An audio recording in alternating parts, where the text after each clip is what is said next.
J'avais fait remplir un flacon d'acide chlorhydrique et je le gardais sur moi en permanence, avec l'idée de le jeter un jour à la gueule de quelqu'un. Il me suffirait d'ouvrir le flacon, un flacon de verre coloré qui avait contenu auparavant de l'eau oxygénée, de viser les yeux et de m'enfuir. Je me sentais curieusement apaisé depuis que je m'étais procuré ce flacon de liquide ambré et corrosif qui pimentait mes heures et acérait mes pensées. Mais Marie se demandait, avec une inquiétude peut-être justifiée, si ce n'était pas dans mes yeux à moi, dans mon propre regard, que cet acide finirait, ou dans sa gueule à elle, dans son visage en pleurs depuis tant de semaines. Non, je ne crois pas, lui disais-je avec un gentil sourire de dénégation. Non, je ne crois pas, Marie. Et de la main, sans la quitter des yeux, je caressais doucement le galbe du flacon dans la poche de ma veste. Nous ne disions rien dans ce taxi qui nous reconduisait au grand hôtel de Shinjuku, où nous étions arrivés le matin même. Et Marie pleurait en silence à côté de moi. Elle reniflait et hoquetait doucement contre mon épaule. Elle essuyait ses larmes à grands gestes brouillons du revers de ses doigts. De lourdes larmes de tristesse qui l'enlaidissaient et faisaient couler le maquillage de ses cils. Alors qu'il y a 7 ans, lors de notre première rencontre, c'était de pures larmes de joie, légères comme de l'écume, qui coulaient en apesanteur sur ses joues. À Tokyo, nous étions remontés immédiatement dans notre chambre. Nous avions traversé sans un mot le grand hall désert au lustre de cristal illuminé, trio de lustres éblouissants qui se mirent à se balancer doucement sous nos yeux au moment même où nous rentrions à l'hôtel.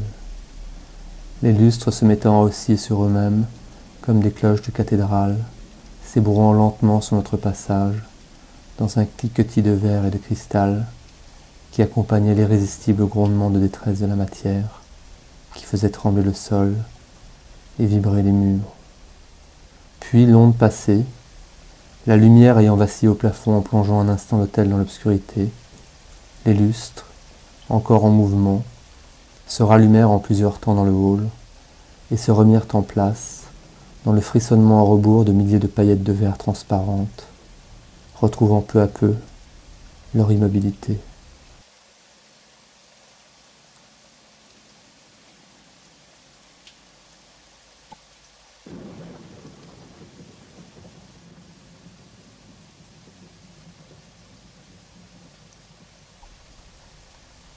La réception de l'hôtel était déserte, l'ascenseur désert, qui montait lentement dans la nef centrale de l'atrium, et nous tenions silencieux dans la cabine transparente, côte à côte, Marie en pleurs, son manteau de cuir noir et son pull sur un bras, regardant les lustres qui n'en finissaient pas de se stabiliser, au terme de ce séisme de si faible magnitude, que je me demande si ce n'était pas que dans nos cœurs qu'il s'était produit.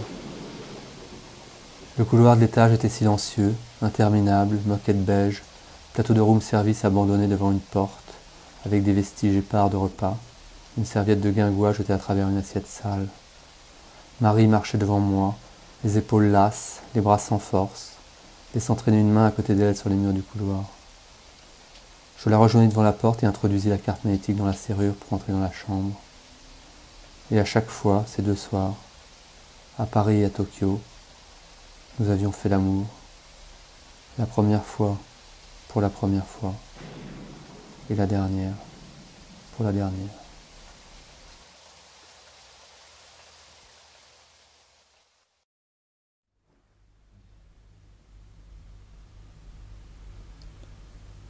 Aucun de nous n'avait encore allumé de lumière dans la chambre, ni le plafonnier, ni la lampe de chevet, et par la grande baie vitrée de la chambre d'hôtel, on apercevait au loin le quartier administratif de Shinjuku illuminé dans la nuit, avec tout près de nous, presque méconnaissable en raison de la proximité qui en déformait les proportions, le flanc gauche du monumental hôtel de ville de Kenzotange.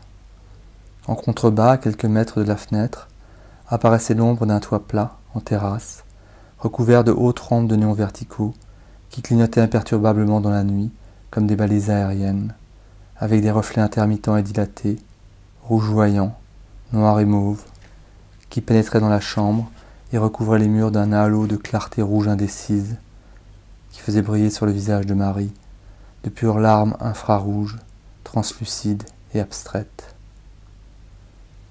Elle s'était avancée le long de la baie vitrée, les yeux mouillés que je devinais dans la pénombre, la blancheur immaculée de son chemisier qu'elle avait entrouvert, comme irradiée à intervalles réguliers, d'une nappe de cette clarté sanguine indicible que recouvraient les bouffées régulières des néons qui clignotaient devant nous sur les toits. Je la rejoignis à la fenêtre, regardai un instant avec elle le bouquet très dense de tours et d'immeubles de bureaux qui se dressaient devant nous dans l'obscurité, épars et majestueux, chacun, du haut de ses étages, semblant veiller personnellement sur son propre périmètre administratif de silence et de nuit, tandis que mon regard allait lentement de l'un à l'autre, Shinjuku Sumitomo Building, Shinjuku Mitsui Building, Shinjuku Center Building, Keio Plaza Hotel.